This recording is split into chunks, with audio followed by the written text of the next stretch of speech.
Wassalatu wassalamu ala rasulillah wa la hawla wa la quwwata illa billah amma ba'd.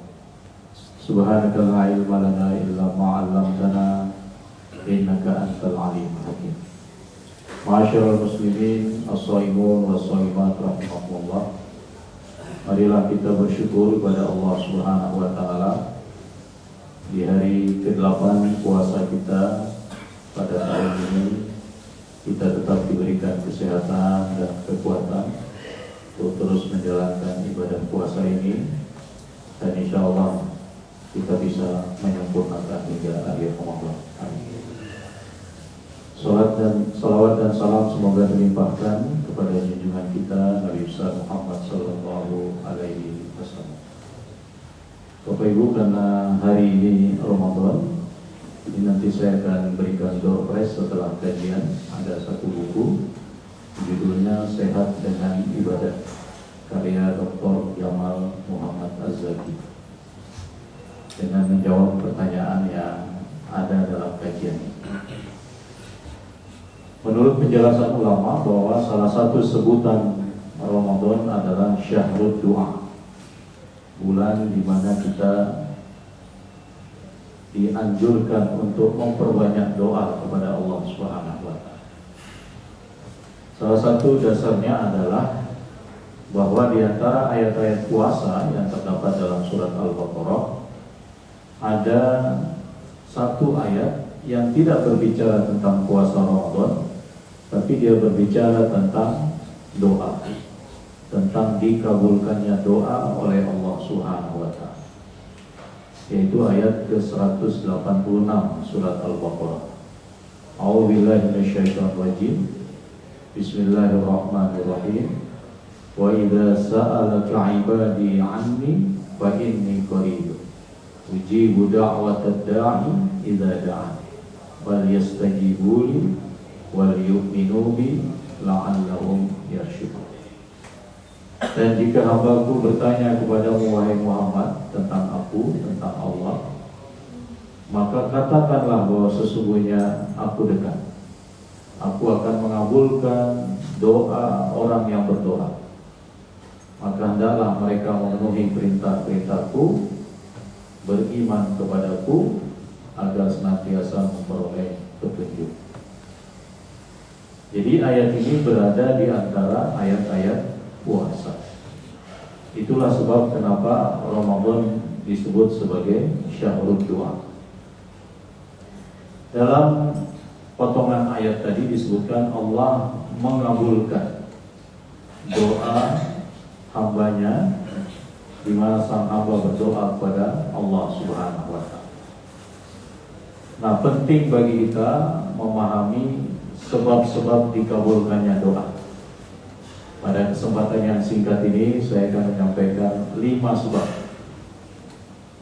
Allah mengabulkan doa hambanya berdasarkan hadis-hadis Rasulullah Sallallahu Alaihi Wasallam. Yang pertama, ketika kita berdoa kepada Allah, mengucapkan kalimat-kalimat doa, maka hadirkan hati yang menyertai lisan kita, sehingga kita khusyuk dalam berdoa kepada Allah. Sekalipun mungkin di antara doa yang kita panjatkan itu makna secara detail tidak kita pahami, tapi setidaknya kandungan global doanya bisa kita pahami. Ketika kita mengucapkan Rabbana zalamna anfusana wa illam taghfir lana wa tarhamna lanakunanna minal khasirin, bahwa doa ini pernyataan kezaliman diri kita, yang mana doa ini merupakan doa Nabi Adam dan Hawa setelah melanggar larangan Allah, memakan buah yang diberi nama oleh iblis, buah khuldi. Adam dan Hawa menyadari kesalahannya, kemudian berdoa dengan doa. Kita semua tidak luput dari kesalahan, jadi penting kita juga berdoa dengan doa ini. Rabbana zalamna anfusana wa illam taghfir lana wa tarhamna lanakunanna minal khasirin. Nah, sekalipun kita tidak bisa menerjemahkan secara kata per kata, tapi setidaknya kita tahu kandungan secara global dari doa ini, sehingga hati bisa hadir saat lisan kita membaca doa ini. Nabi SAW dalam hadisnya mengatakan, Innallaha la yastajibu du'aan min qalbin ghafilin lahi. Sesungguhnya Allah tidak akan mengabulkan doa dari hati yang lalai. Bagaimana hati yang lalai? Hati yang tidak mengingat Allah saat berdoa. Dia ucapkan kalimat-kalimat doa, tapi alam pikirannya, hatinya tidak sejalan dengan apa yang dia ucapkan ketika berdoa. Di samping itu, memperbanyak zikir kepada Allah atau mengingat Allah menjadi sebab doa kita dikabulkan oleh Allah Subhanahu wa Ta'ala. Ini yang pertama. Yang kedua, sebab dikabulkan doa kita oleh Allah, pandainya kita menjaga apa yang kita makan, apa yang kita minum, dan apa yang kita kenakan dari sesuatu yang diharamkan Allah Subhanahu wa Ta'ala. Jadi sesungguhnya makanan haram, minuman haram, pakaian haram itu penghalang terkabulnya doa. Nabi SAW menceritakan seorang musafir, yutilus sabar ash'asa agobar, yamuddu yadaihi ilas sama, yaqul ya Rabb ya Rabb. Musafir ini melakukan perjalanan yang panjang, kotoran pakaiannya kotor tapi tidak najis karena debu dan lain sebagainya ketika dalam perjalanan. Rambutnya acak-acakan, kemudian dia mengangkat kedua tangannya saat berdoa dan dia menyebutkan nama-nama Allah, ya Rabb ya Rabb. 4 hal yang sebenarnya sudah dekat dengan pengabulan doa. Perjalanan jauh, menghinakan diri di hadapan Allah, tidak sombong ketika berdoa, mengangkat kedua tangan, menyebut nama-nama Allah, peluang untuk dikabulkan doa. Tapi apa kata Rasulullah? Wa mat'amuhu haram, wa mashrabuhu haram, wa malbasuhu haram. Makanannya haram, minuman musafir ini haram, pakaian musafir ini haram, wa ghudhiya bil haram, dan dia senang diberikan sesuatu yang haram. Artinya dia tidak peduli dari mana asalnya makanan yang dia peroleh, pokoknya dia senang saja menikmati. Maka Rasulullah mengatakan, fa anna yustajabu lidzalika, bagaimana mungkin doanya akan dikabulkan. Jadi meskipun sudah dekat pada pengabulan doa, mengangkat tangan ketika berdoa, menyebut Asmaul Husna, tapi ternyata ada penghalang yang luar biasa sehingga menghalangi pengabulan doa, yaitu sesuatu yang haram yang kita makan, atau yang kita minum, atau yang kita kenakan. Maka ketika seorang muslim berhati-hati untuk tidak memakan sesuatu yang haram, untuk tidak meminum sesuatu yang haram, maka ini peluang bagi dia untuk dikabulkan doanya. Yang ketiga, sebab dikabulkan doa itu adalah dengan cara bertawassul dengan amal soleh. Jadi boleh kita mengawali doa kita dengan untean-untean curhat kepada Allah, dengan menceritakan amal-amal soleh yang pernah kita lakukan. Sebagaimana Sayyidah Sarah ketika beliau ditahan oleh seorang raja yang zalim, dan raja itu kemudian ingin melakukan sesuatu dengan Sayyidah Sarah yang begitu cantik, sementara Nabi Ibrahim ditahan di tempat yang lain. Sayyidah Sarah minta izin untuk sholat, maka setelah sholat beliau berdoa, Allahumma in kuntu amantu bika wa bi rasulika fala tusallit alayyal kafir. Ya Allah, kalau aku benar beriman kepadamu, kalau aku benar beriman kepada Rasulmu Ibrahim suamiku, maka janganlah kau biarkan raja yang zalim ini menguasai diriku. Apa yang terjadi setelah Sayyidah Sarah berdoa? Raja yang zalim yang akan melakukan sesuatu terhadap Sayyidah Sarah ini, kakinya terjerembab ke dalam tanah, dan dia merasakan kesakitan yang luar biasa. Itu artinya bahwa ketika Sayyidah Sarah berdoa dengan tawasul iman kepada Allah, iman kepada Rasul Ibrahim, ternyata Allah mengabulkan doanya dengan segera. Allah lindungi Sayyidah Sarah dari upaya kezaliman yang dilakukan oleh raja ini. Dan raja itu kemudian meminta kepada Sayyidah Sarah untuk berdoa kepada Tuhannya agar kakinya bisa lepas dari sebab terjerembab di dalam tanah itu, dan dia berjanji akan membebaskan Sayyidah Sarah. Dan Sayyidah Sarah berdoa, kemudian raja itu menepati janjinya, bahkan memberikan hadiah seorang budak kepada Ibrahim yang nantinya akan menjadi istri kedua Nabi Ibrahim, yaitu Sayyidah Hajar. Jadi berdoa dengan wasilah amal soleh itu penting. Saya yakin Bapak Ibu yang bekerja di rumah sakit ini, membantu pasien, itu peluang melakukan amal soleh luar biasa. Nah, kenapa kita tidak jadikan wasilah? Karena di dalam Al-Quran doa wasilah dengan iman itu ada. Rabbana innana sami'na munadiyan yunadi lil iman an aminu bi rabbikum fa amanna Rabbana faghfir lana dzunubana wa kaffir 'anna sayyi'atina wa tawaffana ma'al abrar. Itu doa dengan wasilah iman. Ya Tuhan kami, sesungguhnya kami mendengar seruan iman. Berimanlah kalian, maka kami pun beriman, ya Allah. Karena itu ya Allah, ampuni dosa-dosa kami, hapus kesalahan-kesalahan kami, wafatkan kami bersama orang-orang yang soleh. Jadi ini adalah salah satu doa di dalam Al-Quran yang diawali dengan tawasul dengan amal soleh.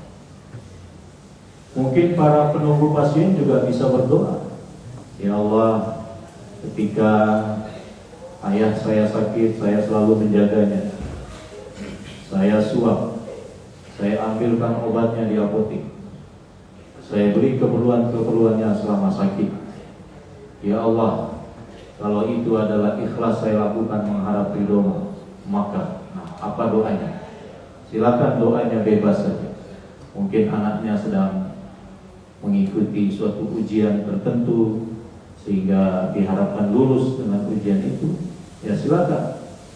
Amal solehnya ketika menjaga ayahnya di saat sakit itu bisa jadi wasilah untuk bertawasul kepada Allah agar doanya dikabulkan. Nabi pernah menceritakan 3 orang yang terjebak di dalam gua. Orang pada zaman dulu mereka beriman kepada Allah dan masing-masing berdoa dengan amal-amal soleh yang pernah mereka lakukan.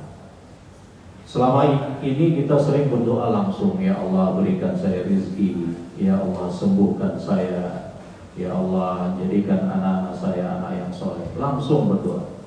Nah, suatu saat kita boleh mencoba dengan tawasul menggunakan amal soleh yang pernah kita lakukan. Yang keempat, sebab dikabulkannya doa adalah kita perbanyak doa di masa senang agar doa kita di masa susah dikabulkan oleh Allah. Nabi SAW dalam hadis sahih mengatakan, man sarrahu ayyastajiballahu inda syada'id wal karb fal yuksirid du'a firraha. Siapa yang ingin Allah kabulkan doanya di masa susah, di masa sengsara, di masa penuh dengan masalah, maka perbanyaklah doanya ketika senang. Jadi kita ini kadang-kadang lupa Allah kalau sudah sedang senang. Kita baru mau berdoa kalau lagi susah. Itu masih syukur dibanding kalau tidak mau berdoa sama sekali. Tapi hendaklah kita punya doa-doa juga di waktu senang, agar sebab itu dikabulkan doa kita di waktu susah. Yang kelima, yang terakhir, sebab dikabulkannya doa adalah menggunakan apa yang disebut oleh Nabi dengan Ismullah Al-A'zam, nama Allah yang Maha Agung. Apa nama Allah yang Maha Agung? Di antaranya surat Al-Ikhlas. Pernah Nabi SAW melewati seseorang yang sedang berdoa bersama para sahabatnya. sehingga Nabi mendengar dengan persis doa yang diucapkan oleh orang ini. Apa doa yang diucapkan? Allahumma inni ashhadu bi annaka antallah la ilaha illa anta al-ahadus samad alladzi lam yalid wa lam yulad wa lam yakul lahu kufuwan ahad. Kemudian dia berdoa. Jadi dia awali doanya dengan syahadat, pengakuan tidak ada Tuhan selain Allah, kemudian menggunakan surat Al-Ikhlas yang disingkat. Setelah mendengar doa itu, Nabi mengatakan sesungguhnya orang ini sudah berdoa dengan Ismullah Al-A'zam, nama Allah yang paling agung, yang kalau digunakan dalam berdoa maka dia akan dikabulkan. Salah satu Ismullah Al-A'zam yang lain adalah doanya Nabi Yunus, doanya Zunnun, yang juga termaktub dalam Al-Quran. La ilaha illa anta subhanaka inni kuntu minaz zalimin. Atau kita mengucapkan ya hayyu ya qayyum, itu juga bagian dari Ismullah Al-A'zam. Nah, Bapak Ibu yang dirahmati oleh Allah, marilah di bulan Ramadan ini kita tingkatkan intensitas doa kita. Saya yakin semua kita punya hajat, semua punya harap kepada Allah. Jangan pernah berdoa kepada selain Allah. Berdoalah hanya kepada Allah, karena Allah lah satu-satunya Al-Mujib yang mengabulkan doa. Yang lainnya, baik itu manusia, orang mati, tidak bisa mengabulkan doa. Yang bisa mengabulkan doa hanya Allah. Mumpung kita berada di bulan suci yang penuh berkah ini, tingkatkanlah doanya.